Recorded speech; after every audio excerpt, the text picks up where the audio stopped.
chamei essa fala de a leitura oracular, da escolha do método aos limites de interpretação.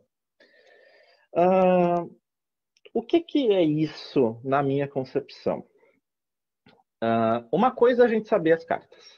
A gente lê, a gente vai ter o nosso caderno de estudos, a gente vai pensar carta X igual Y, a gente vai fazer todas as questões, vamos ter uma série de tiragens, mas estar diante de outra pessoa é uma situação muito diferente, requer uma outra postura da gente, que ela não é completamente técnica, então não é somente aprender o significado das cartas.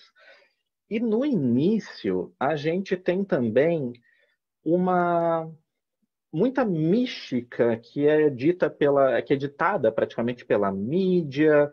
Então tu não pode começar a jogar tarô a não ser que tu tenha consagrado o teu baralho na luz do luar, da lua de cristal, de não sei o quê.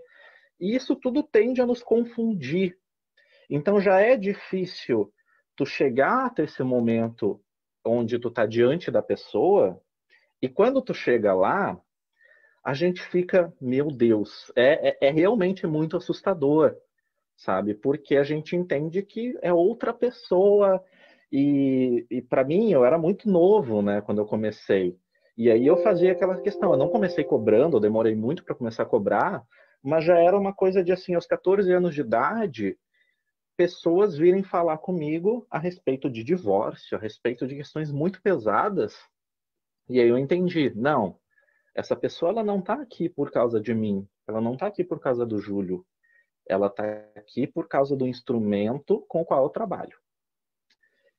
Então, a partir disso, eu também fui tendo algumas outras vivências, especialmente, por exemplo, no início da carreira, com feiras esotéricas, e já joguei tarô em festa de adolescente, já joguei tarô em chá de bebê, de tudo aconteceu. E aí, a gente vai criando uma série de técnicas e de posturas que vão nos auxiliar. E eu preparei alguns tópicos justamente para que eles sirvam como auxílio para que a gente não precise surtar diante dessa situação. E é muito importante isso, que a gente mantenha um nível de segurança mental. Tá? A primeira coisa que eu digo é saiba seus limites. O que é saber os seus próprios limites? É o seguinte, ok, eu tenho aqui o meu oráculo, eu tenho aqui os meus estudos, eu posso ter um livrinho de consulta ali no meu lado, nananã, mas eu preciso entender com o que eu sou capaz de lidar desde o início.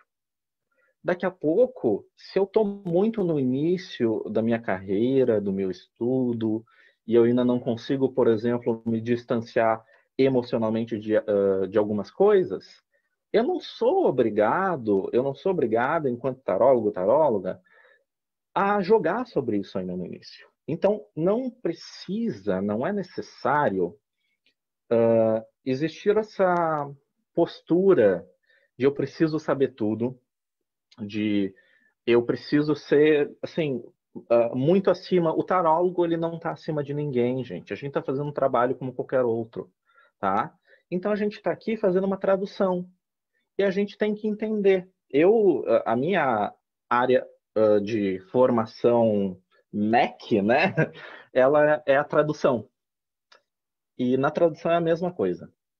A gente não vai ser aquele tradutor, aquela tradutora que vai traduzir já desde o início todo e qualquer assunto. A gente precisa entender o que a gente faz bem ou não. Eu tinha muita dificuldade, por exemplo, em traduzir questões envolvendo medicina. Sempre tive muita dificuldade. Era uma coisa que me deixava, me embrulhava o estômago. Então, eu deixava de lado. É a mesma questão. Daqui a pouco, se eu estou numa situação, por exemplo, mental, emocional, de dificuldade em relação ao amor, e eu sinto que até mesmo as minhas leituras, elas estão um pouquinho ainda, digamos assim, com esse filtro do meu olhar, Então, por enquanto, eu não preciso talvez jogar sobre isso, sabe? Porque esse trabalho, esse esforço do afastamento, do distanciamento, e é muito importante a gente entender que a gente, sim, a gente tem que ser imparcial, mas a gente nunca deixa de ser impessoal. A gente ainda é um ser humano diante de outro ser humano. E isso é muito importante, isso dita muito a nossa leitura.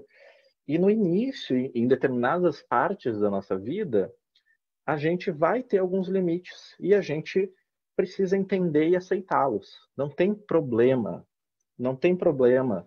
Às vezes eu fico olhando os meus alunos, as minhas alunas de vez em quando, muito numa situação assim de Júlio, eu tô vendo aqui no curso, nos cursos, a gente aprende leitura de 3 cartas, de 5, de 7, de 10, de 22. Parece que eu não vou dar conta. E é uma questão de tempo.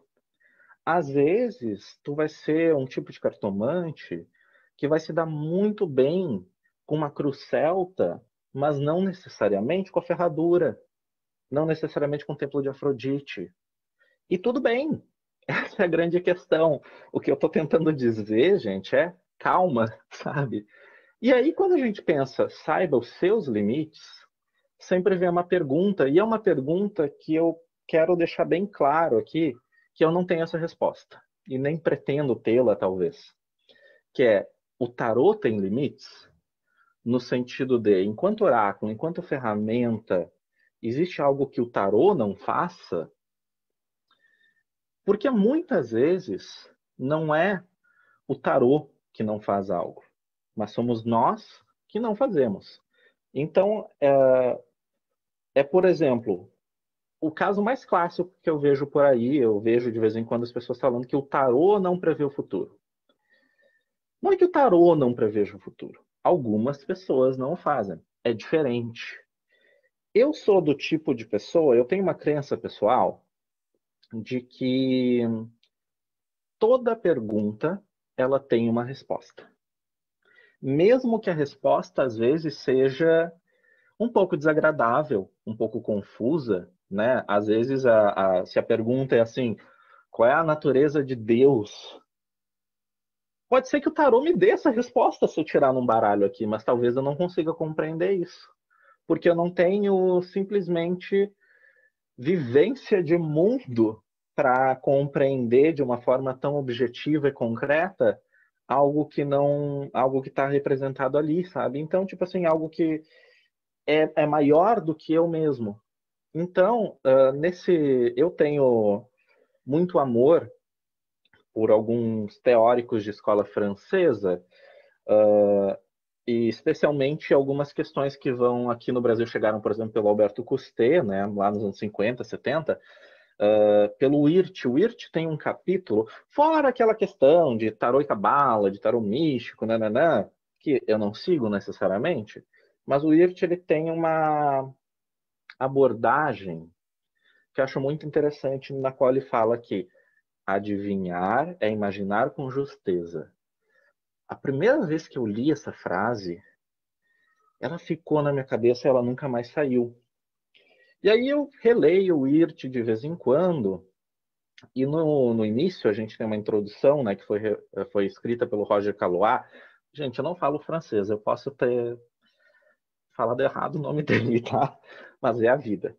Onde ele fala assim, ó, o ilimitado, os casos possíveis, eles são dependentes da presença visível das combinações limitadas por um pequeno número de símbolos tradicionais. Isso, nesse tratado, nesse livro, fala muito a respeito da natureza oracular e da natureza simbólica, que é basicamente, se eu crio um sistema simbólico muito bem fundamentado, e essa é a grande questão, né, gente? Criar um oráculo não é simplesmente para criar um oráculo. Se eu crio um sistema que ele é coerente, como a gente vai ter na astrologia, né? A gente tem os 7 planetas, a ordem caldaica, a gente vai ter no tarô, é a mesma questão, né? As pessoas perguntam: eu posso jogar tarô só com arcano maior? Pode. Por quê? Porque dentro do baralho, que é um sistema de 78 cartas, tu tem um outro sistema de arcanos maiores de 22 arcanos, que estão ali montadinhos.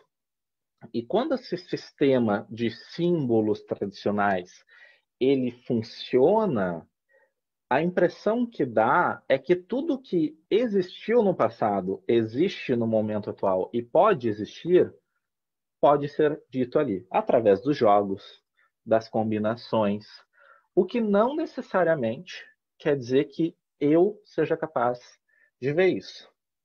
Então, é uma questão que eu acho muito engraçada, porque eu já tive situações onde perguntaram para mim uma vez de tipo assim, o que que tem na água do meu prédio, porque ela está com gosto ruim.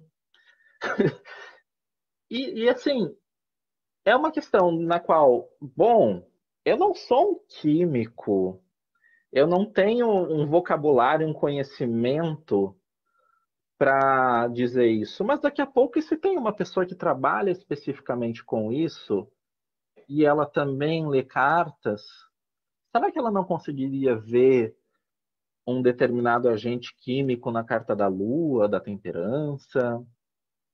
Não sei, mas a grande questão é importante a gente prestar atenção nisso. A gente olhar os nossos limites, a gente olhar os limites do nosso jogo. Qual é o maior limite que a gente tem enquanto tarólogo? O tarô. Isso é base. Se eu estou jogando para uma pessoa e aí a pessoa está me contando uma história e aí vem até mesmo um pensamento de tipo, essa história sou estranha, mas as cartas estão dizendo que não. Gente, esse é o meu limite. O tarô ele vai guiar a minha mesa. Então a gente tem esse processo de testemunho, né? O tarô ele dá um testemunho. Ele te diz, está acontecendo isso, não está acontecendo isso, tá? Aí, outra questão muito comum mesmo, especialmente, por exemplo, no início. E o início, né, gente, ele é muito engraçado. Pelo menos para mim foi assim, né? Eu era extremamente, meu Deus, que legal, olha o que eu estou fazendo aqui. E ao mesmo tempo eu não tinha talvez uma segurança o suficiente para ser capaz de dizer não para algumas questões, para controlar melhor o meu jogo. Às vezes eu deixava, por exemplo, a pessoa ia jogar comigo e passava do tempo, mas eu deixava porque eu não conseguia controlar aquilo. Aquela questão do distanciamento também no sentido de ficar sem dormir por causa de uma previsão, por causa de uma leitura, porque o cliente está mal. No início é muito fácil a gente se envolver demais e a gente não conseguir lidar com algumas questões. E aí, era muito comum isso, por exemplo, nas leituras de feiras, né? Eu passar ali, a pessoa senta na minha frente, a gente tinha mesinha. Não, não vou te dizer nada. Só abre para mim e diz o que acontece. Só diz alguma coisa aí. E aí, a gente fica, nossa, mas eu não sei nem para quem eu estou jogando direito. Eu não sei o que está acontecendo. Então ali era um jogo que, assim, gente, pura adivinhação. Então eu tenho que pegar, eu tenho que confiar na minha leitura, né, tecnicamente falando, mas uma coisa que quando virou a chave para mim e até hoje eu uso é eu preciso de um truque na manga. Ou seja, eu preciso ter uma série de técnicas, de questões que vão me ajudar a fazer uma leitura mais otimizável. Chega um momento da minha vida, né? Hoje em dia eu já estou jogando lá tarô há 11 anos, então eu já sou mais dono do meu jogo. Então eu posso dizer, olha, o meu jogo funciona assim, assim, assado. Beleza, tu concorda? Tu quer fazer isso? Tem um e-mail que eu mando para a pessoa previamente. Antigamente não era assim. E assim, se a pessoa consegue ser assim desde o início, eu acho que assim, abençoada. Mas no início eu tive muita dificuldade com isso. Então, o que que a gente faz? A gente cria um truque na manga. E eu acho que a minha fala hoje, ela é muito para isso, de vamos lidar com algumas questões, e aqui podem ser técnicas, eu vou expor algumas técnicas aqui, por exemplo, pequenas técnicas que podem nos ajudar, tá? Porque realmente é isso, é difícil no início, é muito fácil se perder. A primeira coisa seria a gente fazer uma pequena entrevista, quem sabe, né? Quem tu é? Tu trabalha? Tu namora? Ah, entendi. Às vezes não é mais que isso. As pessoas acham também que a gente tem que ser invasivo, invasiva diante de uma outra pessoa. Não, não é isso. Porque às vezes as pessoas não vão querer falar. Quando a pessoa está diante de um oráculo, eu já me passei por duas situações, né? Uma é mais rara, mas já aconteceu, e a outra é mais genuína. A mais genuína, mais comum, a pessoa ela geralmente está mais fragilizada. Porque, enfim, não é que não é que é bem difícil uma pessoa ir jogar tarô, ir no astrólogo, num tarólogo, para sei lá, sabe, para confirmar que a vida tá ótima. Não é bem assim. Geralmente a pessoa está passando por algum tipo de dificuldade. E quando a gente está nessa situação, é muito estranho também, a não ser, especialmente de novo, né, em feira, etc., quando a pessoa não vem por meio de indicação, por exemplo, ela não vem confiando em ti. Essa é a questão. São dois desconhecidos. E diante disso, é muito difícil se abrir. E tudo bem. E é importante que a gente também não se sinta mal por causa disso, porque a pessoa ela está vivendo o processo dela, a pessoa ela está ali como ela consegue. Já é muita bravura o fato de que ela está diante de um oráculo, ela está diante de uma pessoa ali que ela não conhece, uma pessoa que está disposta a ajudá-la, mas não é assim, não é fácil. Quando a gente está com uma ferida aberta, né? Basicamente essa pessoa ela chega e ela está com uma ferida aberta que a gente está quase cutucando, sabe? E aí isso vai acontecer e a gente vai passar por esse processo. A gente vai com calma. A gente tem que entender essa sutileza também do, ó, essa pessoa não quer dar contexto. E tudo bem, sabe? Às vezes, e é bem difícil de acontecer, mas eu não vou dizer que não existe isso, a pessoa, ela quer nos testar. Aí, às vezes, tu vai encontrar realmente pessoas que vão mentir. E, enfim, né?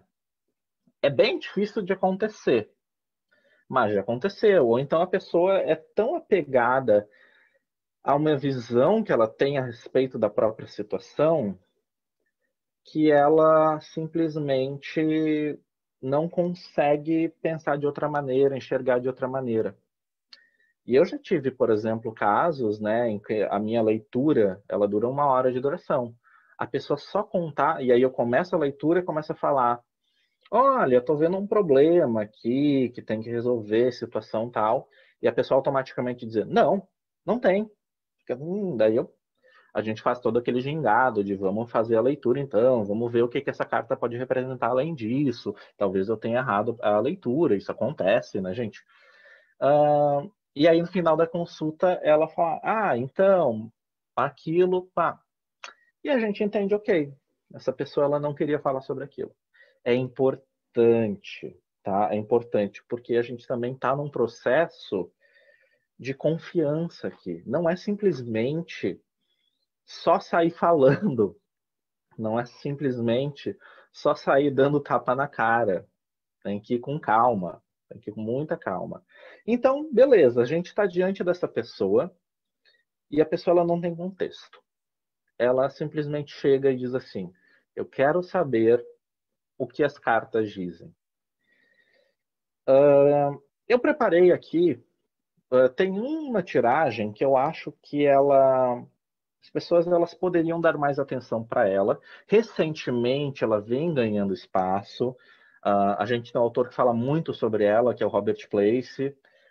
e outras, tem também a Camélia Elias, enfim. Mas é a leitura a conhecida como linear, né? A tiragem de 3 cartas. Gente, essa leitura pode salvar vidas, tá? E essa questão, é importante a gente ter alguns métodos que eles vão simplesmente estar sempre conosco, sabe? Esse aqui eu uso muito, por exemplo. Carta da esquerda, o que cortar. Carta da direita, o que nutrir. E meio, síntese. Isso aqui é ótimo para essa situação em que tu tá ali de tipo, meu Deus, o que que eu faço diante disso? É um peladã, mas eu não sei o que que é do peladã para tirar um peladã aqui. É amor para ser um templo de Afrodite? Às vezes a pessoa não vai dizer. Esse aqui, por exemplo, vamos supor, né? A gente está numa situação de a pessoa está num relacionamento, esse relacionamento ele está um tanto quanto confuso porque está uma guerra fria, né? Então a gente começa ali com uma síntese de 2 de espadas, né? O 2 de espadas sendo essa carta que, enfim, né? Por exemplo, a forma como a pessoa lê, ela vai definir muito a escola que ela segue, né? Se é uma escola francesa, inglesa. E aí vamos por aqui, né? Numa linhagem mais da escola francesa, a pessoa está numa situação de muito conflito, conflito interno, ela está naquela coisa paralisante. E aí tu tem um que cortar a roda da fortuna. Vendo essa roda da fortuna, eu olho essas 2 cartas e eu penso assim, essa pessoa ela tá meio sendo arrastada pela vida, né? Ela está num liquidificador sem saber o que fazer, ela só sabe que está mal. E aí vem o que nutrir, que a gente vai ler um conselho. A gente está fazendo um jogo bem de conselho aqui, né? As 2 cartas do canto são conselhos. E, gente, conselho é sempre bom, tá? Não adianta, conselho é ótimo. E aí vem o Rei de Copas, né? Vamos assumir esse lado Rei de Copas, vamos assumir essa realeza sentimental aqui de, ok, não quer sair brigando, beleza, mas vamos pelo menos definir melhor os nossos sentimentos, né? Isso é uma leitura que a gente, inclusive, se vocês têm alguma outra visão sobre essa leitura, eu recomendo que vocês comentem, tá? Comentem, depois eu posso ver os comentários, a gente troca sobre isso. Mesma questão aqui, né? A leitura de 3 cartas, né? Como ela é dinâmica, como ela é ilimitada em vários aspectos. A gente vai ter prós, contras, esquerda, direita, resultado. Por exemplo, questão de trabalho aqui, né? Prós, a pessoa vai ter muito sucesso, um resultado, a pessoa vai ter domínio sobre a situação, mas talvez no contra ela vai ter um pouquinho mais de isolamento, justamente porque talvez até mesmo um excesso de foco no trabalho. Essas 2 tiragens aqui, quando a pessoa ela chega e ela diz assim, não, não quero te falar nada, ajudam. Então, assim, é sempre bom ter um método que vá nos ajudar. Sempre. É aquele método que, tipo assim, a gente tem que ter um conforto com ele, né? A gente tem que conhecê-lo bem. E é aquilo, porque a gente aprende tanto, né? De, por exemplo, assim, pergunta objetiva. Vamos ali para um peladã. Questão mais ligada ao trabalho, aliás, ao relacionamento. Vamos para o Templo de Afrodite. A gente tem esses métodos clássicos que a gente encontra em livros, na internet, tá geralmente nos manuais do tarô, né? Cruz Celta. E eles são muito válidos, mas muitas vezes eles são aplicáveis a questões muito específicas. Para amor é aquilo, para trabalho é aquilo. Eu acho que é importante a gente ter uma tiragem, uma técnica, pode ser uma carta que seja, mas que seja essa carta, essa técnica do conforto e do salva-vidas, né? Do tipo, meu Deus, e agora? Tá? Não que nossa leitura ela vai se depender sempre disso, né? Com o tempo a gente vai criar uma leitura na qual, enfim, né? A leitura ideal, ela também não é essa leitura às cegas. Quando uma pessoa ela está fazendo essa escolha de não se abrir, também é uma perda dela, num certo aspecto. E tudo bem, sabe? As pessoas elas lidam com isso. A gente é responsável pelas respostas que nós damos pelo jogo que a gente tira, pela nossa leitura. Mas a gente não é responsável pela pergunta que alguém faz. Não é, tá? Eu repito isso tanto, que é uma carta nunca está sozinha. É aquilo que eu falei no início, gente. O tarô, os oráculos no geral, eles são sistemáticos, né? Então a gente vai ter ali os 22 arcanos maiores. Cara, os 22 arcanos maiores, os 56 menores, eles têm sistemas de funcionamento muito próprios. Então, quando a gente está olhando para os arcanos maiores, a gente tem que entender que uma carta ela tem uma imagem específica que fale sobre ela. A gente tem um nome que fala sobre ela, quando a gente fala especialmente de arcano maior, né? E a gente tem uma posição que fala sobre ela. Ao longo da história, essas posições, esses nomes, essas imagens, elas mudam, né? Mas desde o século XVII, com essa criação do que a gente chama hoje de tarô de Marselha, esse padrão Marselha, né? A gente tem uma coisa bem definida. Tá ali com o Eight, mudou um pouquinho, tá? A gente tem umas coisinhas aqui e ali, mas a gente tem as coisas bem definidas. E se elas estão definidas, a gente tem que entender que, opa, alguma coisa tem aí. Então a gente nunca faz a leitura de. O oráculo não é somente uma carta. Quando eu puxo uma carta de tarô, eu tenho que entender que tem 77 cartas que eu não puxei. Eu tenho que entender que tem outras 21 cartas que eu não puxei. E aí, isso fala alguma coisa. Quer dizer que, opa, então tinha que ser essa carta. Essa carta, ela tem alguma coisa nela que outras cartas talvez não tenham. E isso é poderosíssimo. Isso é incrível, tá? Para esse tipo de situação, a gente tem várias teorias, né? A teoria que eu mais uso, por exemplo, é a teoria binária, né? Que, por exemplo, o Wirth falou muito sobre ela e é muito interessante pensar isso. Olha só, vamos supor, a pessoa, ela está numa situação de roda da fortuna, tá? E ela diz assim, eu estou na roda da fortuna, sei lá, estou naquela coisa e vem essa roda da fortuna. Ela está naquele caos, ela não está sabendo lidar com esse movimento todo. Quando eu penso na roda da fortuna, pela teoria binária, a roda da fortuna tem uma ligação com a carta da papisa. Aí eu já posso pensar também, olha, sabendo disso, a papisa, o que que ela faz? Ela observa essa roda, ela observa essa constância. E ao observar isso tudo, ela começa a entender os padrões. E entendendo os padrões, ela consegue lidar um pouquinho mais com isso. Quer um exemplo de teoria que está aqui publicado, inclusive? O próprio Ney, alô, ele tem no livro dele, né, a questão do sintoma, né? Tu vai ter os sintomas ali nas cartas. A carta tem o arcano emissor, o ressoante, o sucessor. Poxa, gente, isso é assim, quando eu puxo uma carta, eu estou puxando várias também. Porque essa é a questão, as cartas elas conversam entre si, tá? Ney, se eu falei merda, me dá um tapa na cara, tá? Elas conversam. As cartas estão em correlação. E quando a gente entende isso, quando a gente vira essa chave, a leitura ela fica mais, não fácil, mas mais fluida, mais orgânica. Porque eu não sou obrigado a colocar naquela caixinha do manualzinho, aquela caixinha do a carta a carta, sei lá, justiça, equilíbrio, temperança, equilíbrio, fertilidade, que tu tem 5.000 cartas, transformação, que tu tem 5.000 cartas. Tu começa a entender, qual é a diferença da transformação dessa carta para essa carta? E essa conquista para essa conquista? Aí a gente começa a montar esse quebra-cabeça.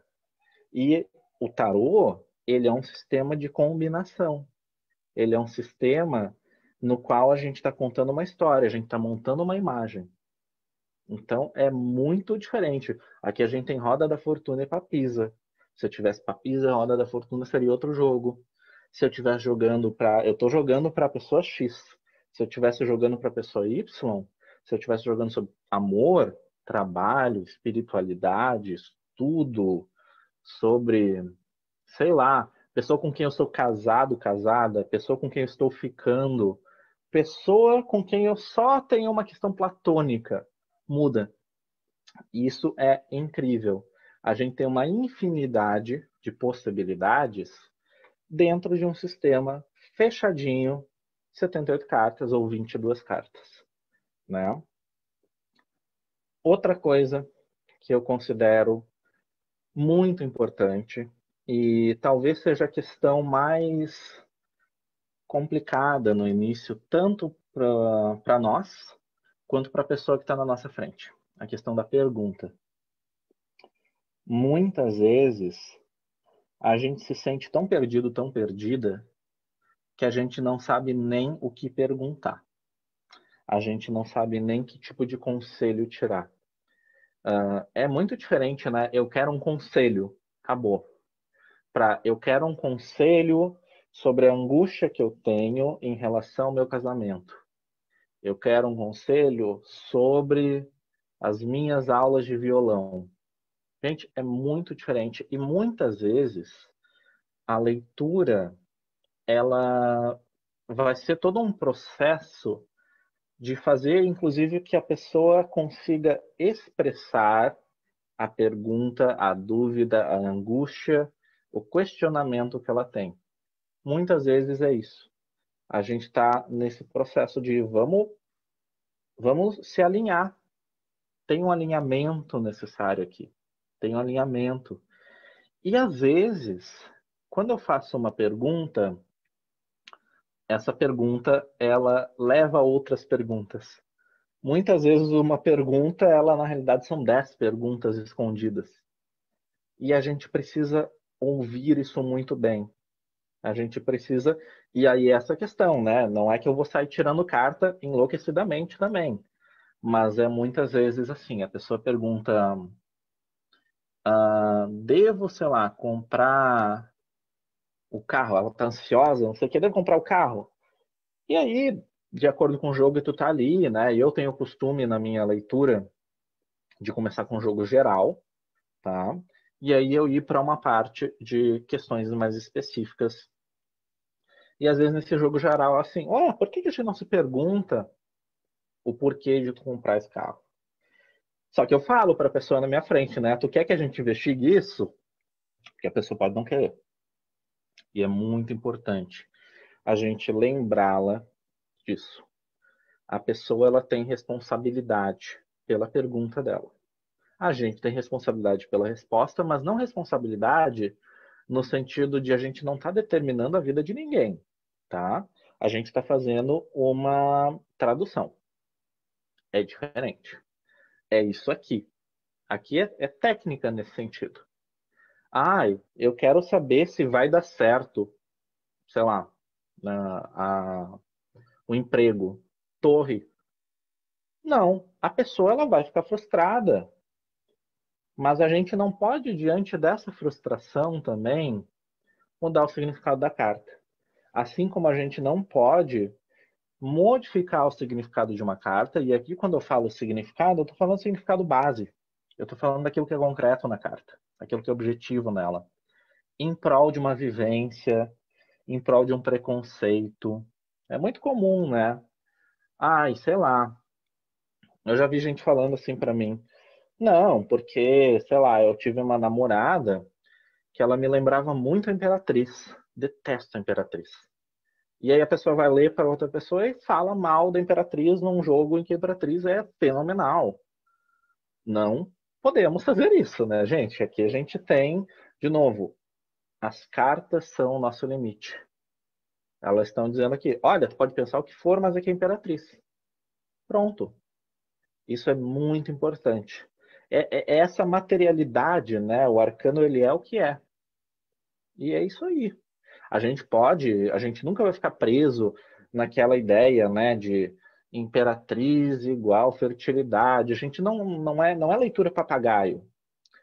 A gente tem as nossas nuances de leitura que vão vir com a nossa experiência pessoal, com a nossa vivência de mundo, com a escola que a gente segue, com quem a gente leu, com o que a gente faz da vida, etc, etc, etc, etc.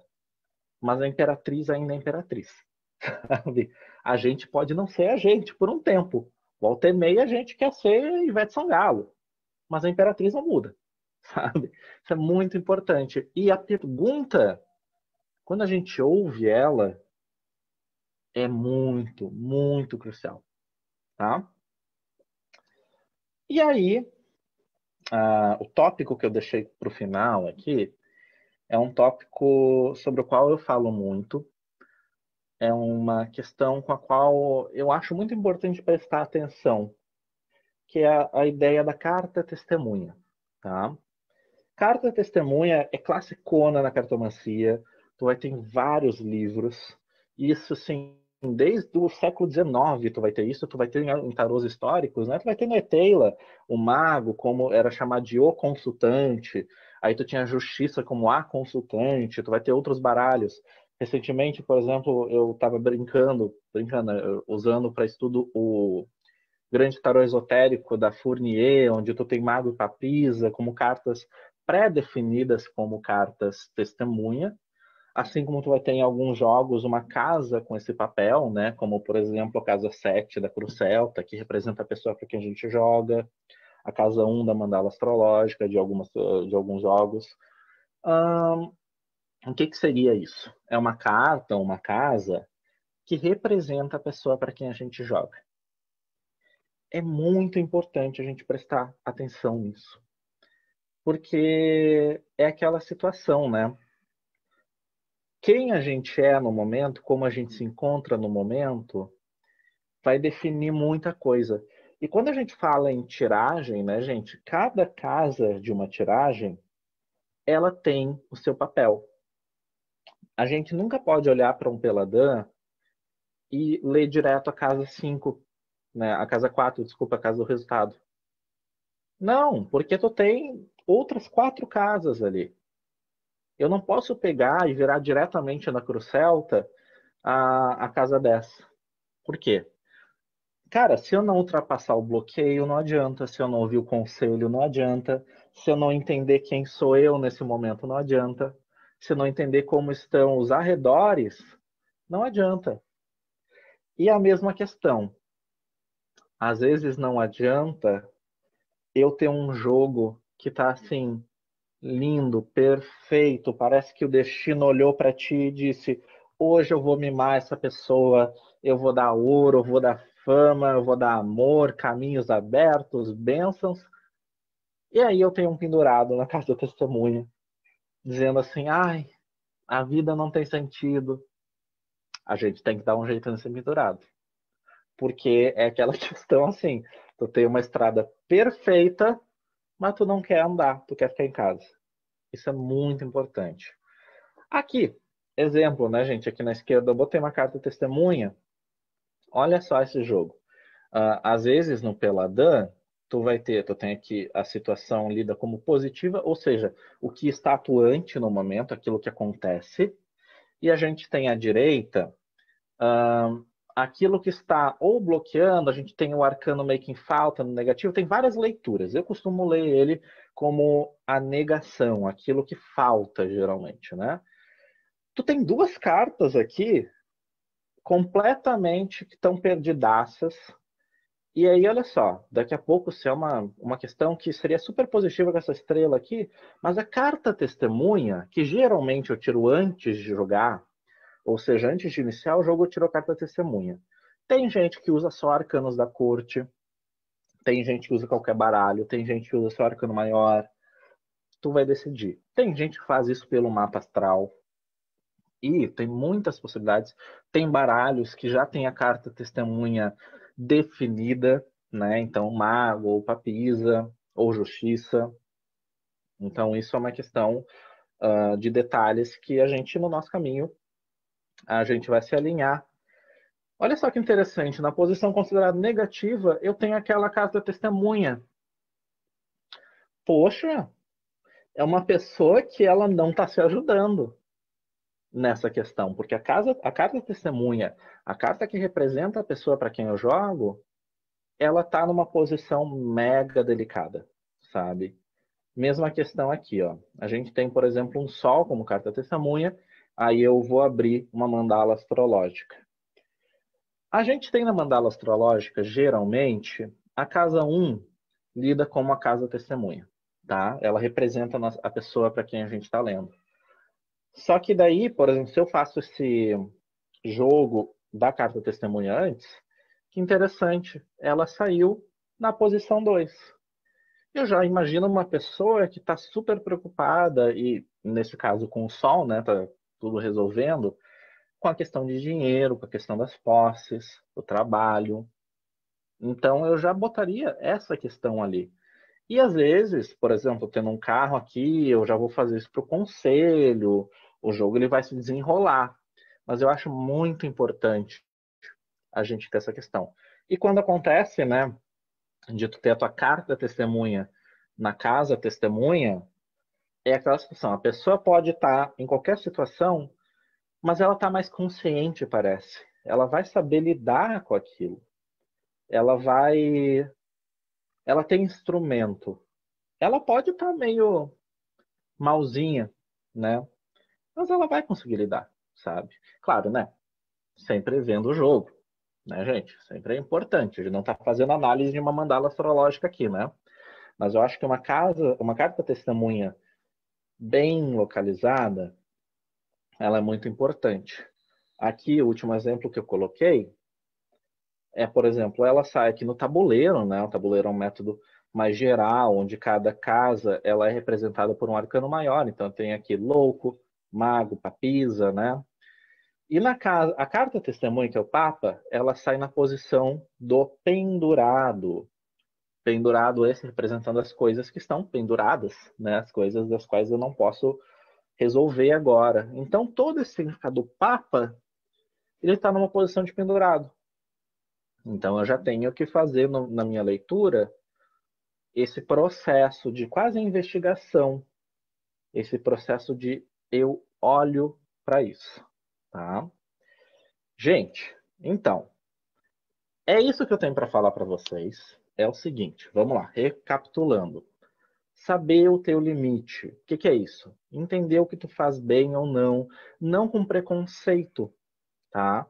Mas com concretude. Muito importante saber isso, tá? Ter um truquezinho na manga, porque às vezes a pessoa não vai querer te falar alguma coisa, às vezes a pessoa não vai querer conversar. Então, por exemplo, 3 cartas que sempre estão ali para caso isso aconteça. São joguinhos de quase de emergência, né? Lembrar que as cartas elas são um sistema, elas estão correlacionadas, tá? E aí disso, ouvir a pergunta e quem sabe, caso vocês se interessem, fazer uso de uma carta testemunha. Ou seja, olhar a condição da pessoa para que a gente está jogando. É a primeira coisa. Ah, eu quero comprar um carro. Aí eu tenho que saber se essa pessoa está bem, sabe? Porque, sei lá, eu preciso saber como é que ela está, independente do que for. Eu acho essencial. A gente não responde somente perguntas. A gente lida com pessoas. As pessoas, elas não são essas caixinhas de Instagram, sabe? Que a gente ali, faça o tarô de 1 minuto. Não é assim. Então a gente tem outra abordagem, tá? Eu super agradeço a presença de todo mundo. Eu espero que tenha sido de ajuda, tá? Comentem, mandem mensagens se quiserem tirar alguma dúvida sobre isso. E é isso, tá? Super agradeço a vocês.